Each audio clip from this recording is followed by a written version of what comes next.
바닥에 살아도 하늘을 본다. 1972년 새해는 시련으로 시작되었다. 새해가 시작되자마자 교회당이 불법 건물이니 철거하라는 서울특별시 시장 이름으로 보낸 계고장이 날아들었다. 활빈교회 교회당은 무허가 건물이니 공일까지 자진 철거하기 바람. 만일 지정한 날짜까지 자진 철거하지 않을 시에는 강제 철거를 집행하겠으니 유의하시기 바람. 이런 내용의 통보서였다. 교회당은 무허가 건물이긴 했지만 인가된 건물이었다. 서울시청에서 발급한 24-24622호란 무허가 건물 인정번호판이 붙어 있었다. 자유당 말기부터 형성되기 시작한 서울 시내 판자촌은 그 숫자가 점차 늘면서 큰 사회 문제가 되기 시작했다. 4.19가 지나고 5.16을 거치며 판자촌은 급속도로 늘어났다. 그간의 실패를 거듭한 농업정책의 여파로 농촌 인구가 대거 서울로 몰려들면서 이 농민들은 어느 곳이든 빈 공간만 있으면 판잣집을 지었다.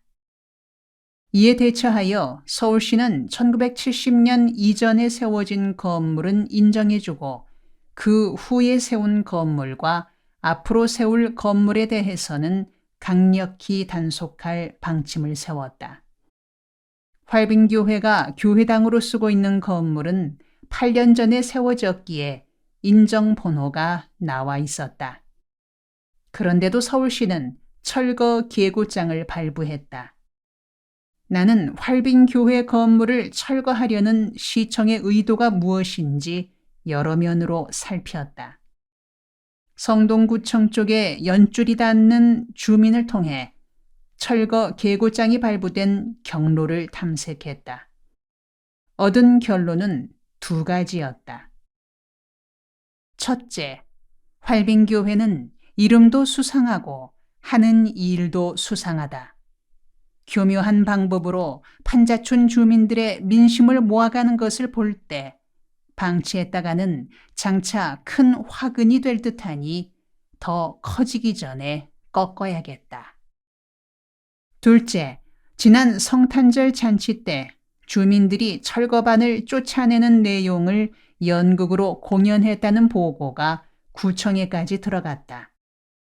교회에서 신앙에 관계되는 연극이나 할 것이지 관민을 이간시키는 연극을 공연하는 것은 불순한 세력이니 그냥 두었다가는 장래 판자촌 행정의 암적 존재가 될 것이다. 이런 판단으로 활빈교회를 없애는 방침을 세웠다는 정보였다. 이 상황에서 어떤 대책을 세울 것인가를 고심하다가 나는 주민들을 모아 공론에 붙이기로 했다. 그날 저녁 교회당에 주민들이 모이자 철거 계고장을 보여주었다. 주민들은 펄쩍 뛰면서 그럴 수 없다고 했다. 왜 하필이면 교회당을 찍는 거야? 그 이유가 뭐냐? 우리도 이번에 힘을 모아 한번 해보자. 모두들 흥분하여 떠드는 중에 한 연장자가 침착하게 말했다. 여러분, 우리가 처음부터 강경하게 부딪힐 일이 아닌 것 같습니다. 처음에는 진정서를 내고 동네 대표를 뽑아 구청과 시청으로 보내 실정을 이야기하는 식으로 순리대로 나갑시다. 그런 뒤에도 굳이 교회당을 철거하겠다면 그때 우리들이 뭉쳐 한번 맞서보도록 합시다. 옳소! 찬성이요! 그렇게 합시다. 그 발언에 모두들 찬성이었다. 무허가 판잣집은 실제로는 지어진 상태에서 조금도 손대지 못하게 되어 있었다. 지붕에서 비가 새거나 방바닥에서 연탄가스가 스며들어도 손대지 못하게 되어 있었다. 만일 수리를 할 경우에는 즉시 철거반이 들이닥쳐 집을 통째로 헐어버렸다.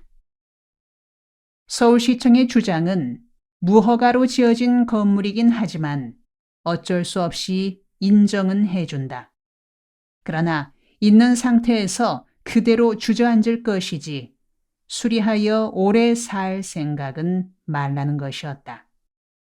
그러나 그 안에 살고 있는 주민들로서는 그런 방침을 도저히 따를 수 없었다. 루핑으로 덮은 지붕은 이내 비가 새게 마련이다. 또 급히 꾸민 방들인지라 연탄가스가 스며들고 습기가 심하다. 동네에서는 해마다 7, 8명이 연탄가스 중독으로 죽어나가고 있다. 습기로 인해 아이들은 기관지염, 폐렴, 피부병 등이 그칠 날이 없었다. 그러니 지붕을 고치고 온도를 만들고 환기통을 내지 않을 수 없다. 그러나 그렇게 하면 어느새 철거반이 들이닥친다. 한밤중에 이웃도 모르게 구들장을 고쳤어도 철거반은 귀신같이 앓고 온다. 듣기로는 동네 구석구석에 정보원을 확보해두고 수리하는 집을 보고하게 한다는 것이었다. 그 때문에 판자촌 주민들의 당국에 대한 반발과 원성은 굉장했다. 어떤 계기가 있어 불만 지르면 폭발할 상태였다. 그러던 어느 날 서울시의 한 고관이 승용차를 타고 와서 동네 주민들에게 연설을 했다. 왜 당신들은 허가 없이 불법으로 집을 짓고 살고 있습니까? 민주시민들은 법을 지켜야 합니다. 서울시청에서 높은 사람이 왔다기에 뭘 좀 도와주겠다는 말을 하려나 기대를 걸었던 동네 아낙네들은 그 말을 듣자 화가 치밀어 올랐다. 두서너 명이 이 말을 맞대고 수군대더니 야무지게 달려들었다. 야, 이 씹새끼야. 너 법 좋아하는구나. 넌 날 때부터 허가 내서 나왔냐? 동민 여러분, 저 새낀 허가 내고 난 개비요? 허가 내서 난 놈들은 그 연장에 금태 두르고 나왔는가 한번 확인해 봅시다요. 옳은 말이요. 바지 한번 벗겨봅시다. 동네 아낙들이 우 달려들어 그의 허리띠를 끄르고 바지 단추를 따려 들자 고관 나리는 혼비백산하여 몸을 빼려 했다. 아낙네들은 팔다리를 잡고 놓아주지도 않고 그가 당황해하는 모습은 실로 구경거리였다. 비서와 운전기사, 동네 반장의 도움을 받아 그야말로 구사일생으로 도망칠 수 있었다. 그런 소란통에 구두 한 짝이 벗겨졌으나 챙기지도 못하고 갔다. 동네 아낙네들이 그 구두 한 짝을 교회로 들고 와서는 내게 말했다. 전도사님, 이 구두는 허가 내고 난 사람 건디요. 혹시 찾으러 오거들랑 연장에 금태 둘렀는가 구경하고 내주시라요. 이 구두는 전도사님이 야무지게 챙기시라요. 그 구두는 여전히 교회당 한켠에 모셔져 있다. 이런 판에 교회당 건물에 철거 계고장이 나왔으니 주민들이 흥분할 것은 당연했다. 모두 한두 번씩은 철거반에게 당했던 사람들인지라 자기가 당했던 때의 울분과 무력감을 이 판에 한번 풀어보려 했다. 그런 와중에도 신중론을 펴는 이도 있었기에 분위기가 가라앉았다. 그날 회의에서 주민들은 대표 5명을 뽑아 일을 맡겼다. 뽑힌 대표들은 진정서를 작성하여 주민 수백 세대의 서명 날인을 받아 서울시장과 성동구청장 앞으로 보냈다. 진정서 요지는 다음과 같았다. 활빈교회는 우리 송정동 판자촌에서 주민교육과 건강관리 및 청소년 선도에 지대한 공적을 미치고 있는 교회다. 그래서 활빈교회의 교회당 건물은 단지 교회당으로만 있는 것이 아니라 우리 판자촌 지역의 주민회관이요 1600세대의 희망의 상징이다. 그런즉 서울시에서 발부한 철거 계고장을 철회해 주기 바란다. 진정서를 보낸 후 며칠이 지나도 아무런 소식이 없었다. 나는 오전에 넝마주에 나갔다가 들어올 때마다 교회당 건물이 온전한가부터 살폈다. 그동안에 혹시 헐렸을지도 모른다는 불안감에서였다. 서울시청으로부터 아무런 회신이 없자 우리는 진정서가 효력을 본 모양이라고 안심했다. 새해 들어 철거 관계로 첫 사망자가 생겼다. 그야말로 비극 중의 비극이었다. 이 땅에서 도무지 일어나서는 안 될 사건이었다. 죽은 사람은 새 아이가 딸린 29의 여인이었다. 해묵은 결핵으로 고생하고 있었다. 지난해 가을 각 가정에 대한 DDT 방문에서 알게 된 후 나는 그녀를 살리려고 온갖 노력을 다했다. 그렇게 애쓴 보람이 있어 건강이 조금씩 좋아져가는 기미가 보였다. 그녀의 남편 박 씨는 얼마 전까지만 해도 버스 운전기사로 일했는데 운전 중 부주의로 운전 면허증을 빼앗겼다고 했다. 면허증을 다시 찾으려면 돈을 들여야 하는데 당장 먹고 살기에 급급해 못 찾고 있다는 것이었다. 앞뒤가 잘 안 맞는 말이었지만 나는 그냥 고개를 끄덕이며 들었다. 그는 언제나 술에 취해 있었다.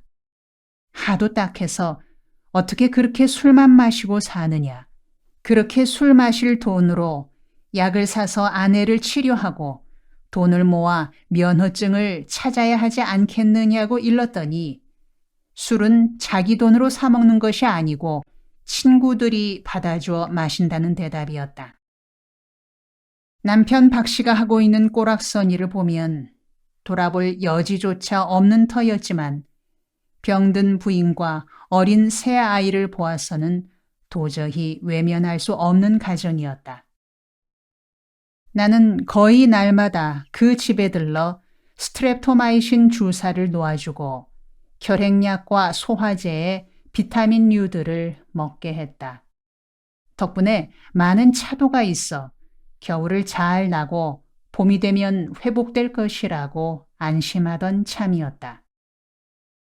그런데 겨울 냉기가 환자에게 해롭다고 방구들을 고친 것 때문에 그 집이 철거당하게 되었다.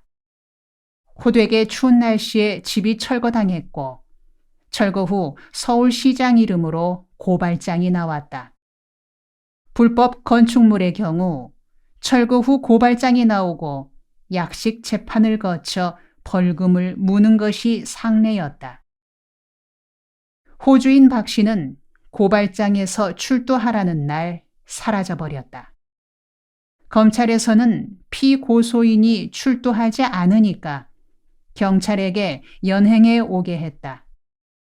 경찰이 집에 가보니 박 씨는 없고 부인만 있으니까 남편 대신 부인을 연행해 갔다.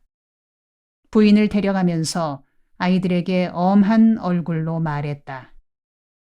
너희 아빠 찾아서 경찰서로 오시라고 해라.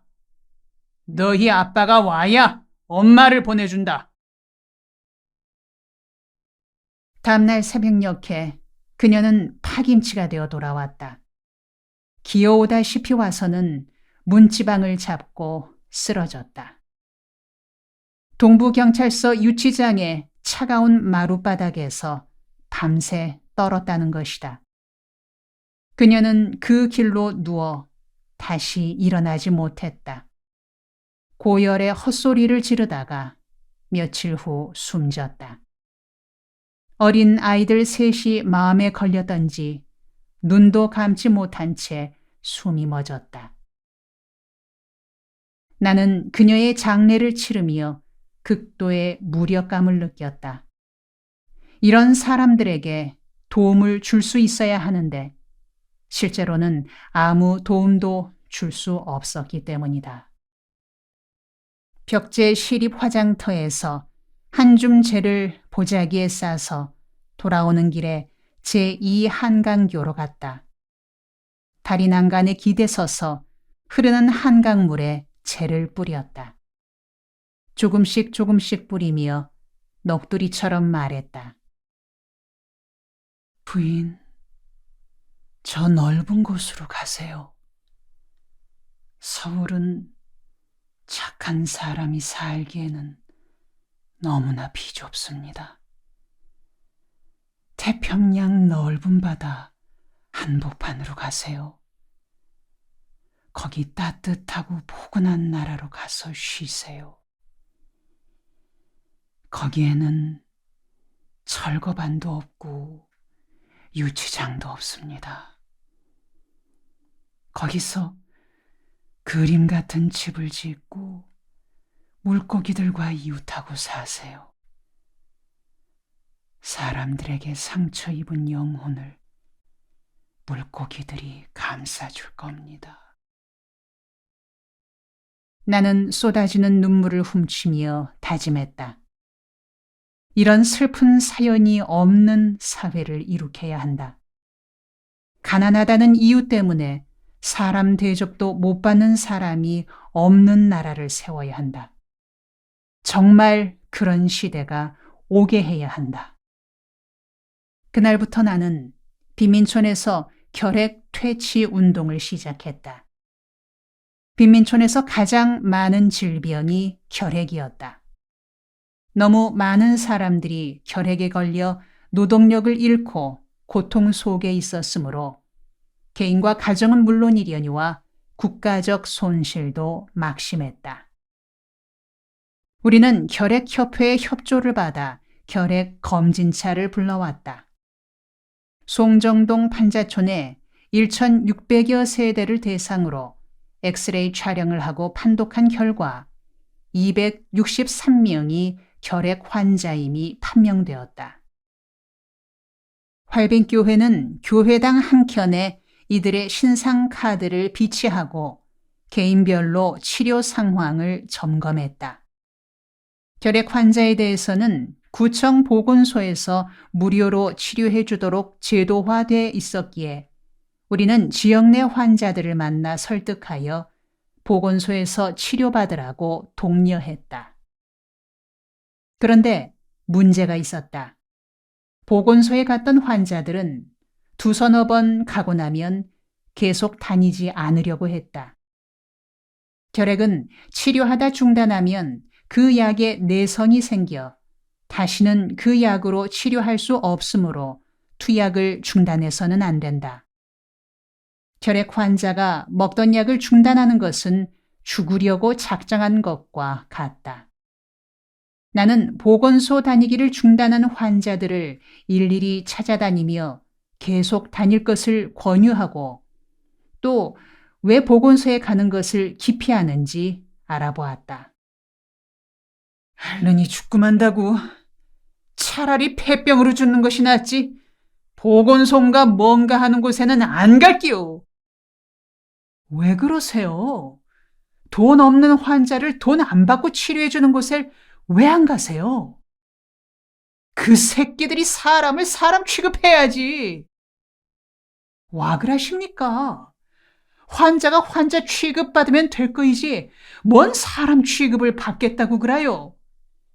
꾹 참고 반년만 더 다니시면 완치될 거입니다. 그들이 다소 섭하게 대하더라도 나가세요. 아닙니다, 전도사님. 나 그냥 앓다 죽고 말라요. 그런 곳에 다신 가기 싫습니다. 도대체 보건소에서 어쨌길래 그러세요? 전도사님이 환자를 생각하고 한번 가보세요. 그러면 알게 될 겁니다. 그들에게 마지막 남은 재산은 자존심이다. 그 자존심이 보건소에 가서 상하게 된 모양이었다. 그래서 하루는 시간을 내어 환자 몇 사람과 함께 보건소에 가보았다. 접수구에 카드를 들여놓고 1시간이나 복도에서 기다리니 우리 일행 한 사람의 이름을 불렀다. 그가 예 하고 다가가니 간호사가 물었다. 가래 받아왔어요? 예? 가래침을 받아와요? 전 모르는 일인데요. 아니, 지난번에 가래침 받아오랬잖아요. 아니요, 전 그런 말 못 들었어요. 그럼 받아오세요. 지금 여기서 받으면 안 됩니까? 좌우지간 받아오세요. 그러고는 문을 탁 닫아버렸다. 나는 그들이 보건소에 잘 오려 하지 않는 이유를 알 것만 같았다.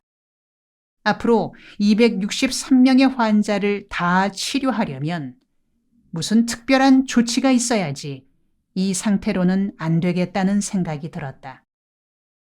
보건소 측과 환자들 간의 관계를 바꿔야 할 필요가 있었다. 나는 노크를 하고 방으로 들어가 그 간호사에게 물었다.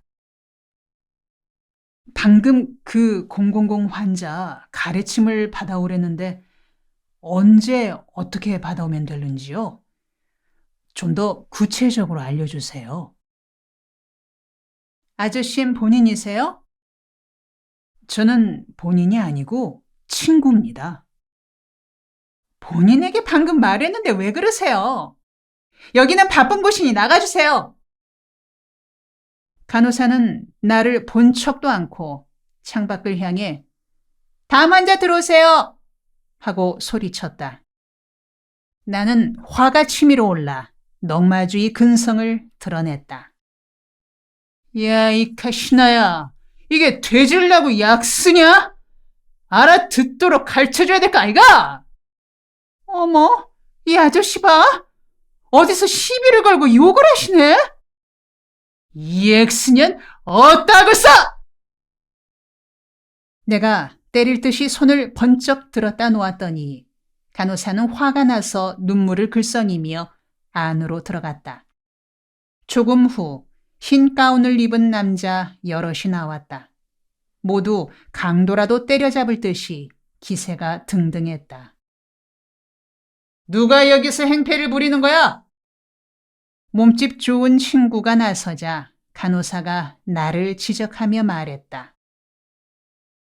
선생님, 저기 작업복 입은 저 사람이에요.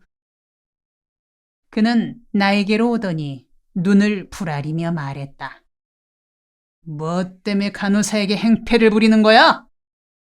간호사가 옆에서 바람을 넣으며 말했다. 불친절하대요. 그는 다짜고짜 내 뺨을 후려쳤다. 그 순간 같이 있던 동네 사람들의 인상이 싹 바뀌더니 그를 애워쌌다.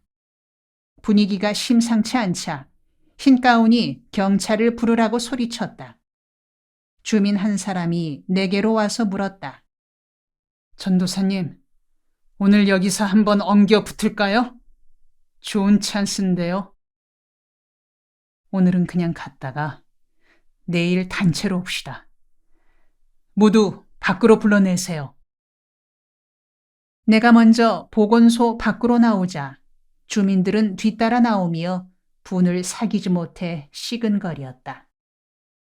한 부인은 귀한 전도사님이 우리 때문에 왔다가 뺨까지 맞았다고 울먹이었다. 왜 따지지도 않고 그냥 나오는 거냐고 남정네들에게 항의했다. 나는 그녀를 위로하며 말했다. 아주머니, 마음 놓으세요. 오늘 일로 좋은 일이 있을 겁니다. 동네에 도착하는 즉시 263명의 결핵 환자들에게 연락했다. 통반별로 긴급 연락을 취했다. 내일 9시까지 활빈교회로 모이십시오. 10시에 보건소에 단체로 갈 일이 있습니다. 아마 좋은 일이 있을 겁니다. 한 분도 빠짐없이 모이십시오. 그날 저녁 결핵 환자 중 똘똘한 환자 5명을 뽑아 계획을 짰다. 다음날 아침 9시가 되니 환자 150여 명이 모여들었다. 보건소로 함께 가서 보건소 건물의 모든 방마다 밀고 들어갔다. 놀란 보건소 사람들이 영문을 몰라 허둥지둥하는데 어제 나를 때렸던 흰 가운이 나서서 소리쳤다. 여러분, 이거 무슨 일입니까? 이유가 뭡니까? 대표자 나오세요! 주민 중에 누군가가 나서며 대답했다. 야, 이 새끼야. 폐병쟁이들이 뭔 대표가 있겠냐? 다 대표제.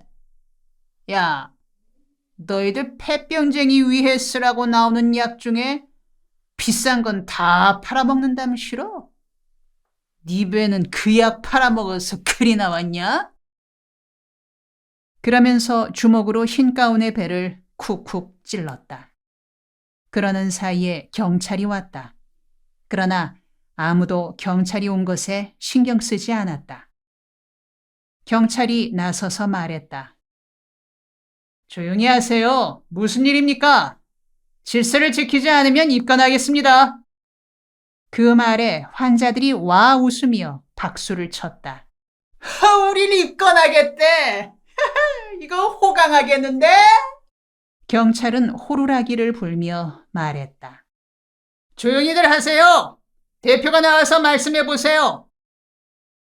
우리는 모의한 대로 5명이 나갔다. 보건소 측 사람들과 5명의 환자 대표와 경찰관들이 소장실로 들어가고 문이 닫혔다. 우리는 밖에서 잡담을 나누며 기다렸다. 모두들 즐거운 표정이었다. 얼마 후 환자 대표 중 한 명이 나와 내게 말했다. 어제 전도사님을 때린 건 모르고 그랬다며 사과하겠다고 그러고요. 간호사 한 명을 송정동 환자 전담으로 배치하고 일주일에 한 번씩 동네로 나와서 진료해 주겠다는데요. 어떻게 할까요? 아니, 대표들이 뽑혔으면 알아서 결정할 일이지 나에게 물을 거 없죠. 그래도 어디 그런가요? 다들 전도사님 의견대로 하겠다는데요. 나는 그들이 아직 자신감이 없어 자기들 문제를 스스로 해결하지 못하는 것으로 여겨져 시간을 두고 훈련할 필요가 있다고 생각했다. 나에게 사과하는 건 필요 없어요. 1차 약으로 치료가 안 되는 환자들에게는 2차 약을 먹여야 하는데 보건소에서는 2차 약은 예산이 없어서 못 준다고 하니 2차 약도 지급해달라고 요구해 보세요. 그리고 나머지는 알아서 하시면 됩니다. 그가 들어간 후 얼마 안 지나 다시 문이 열리고 기분 좋은 얼굴로 나와서 주민들에게 설명했다. 매주 목요일 의사와 간호사가 활빈교회로 나와 진료하기로 했고 2차 약은 보건소 측에서 예산이 확보되는 대로 배려하겠다고 약속했습니다. 돌아오는 길에 한 주민이 말했다. 폐병 걸린 이후 처음으로 귀를 펴고 웃어보는구먼. 지구멍에도 볕들 날 있다더니 우리 언티도 오늘 같은 날이 있구먼요. 그런께 세상은 살고 볼 일이여. 이 사람들아, 죽어버리면 이런 일도 못 보자는가? 암시롱, 그런께 악착같이 살아남아야지. 오늘부터 폐병약 열심히 먹자들.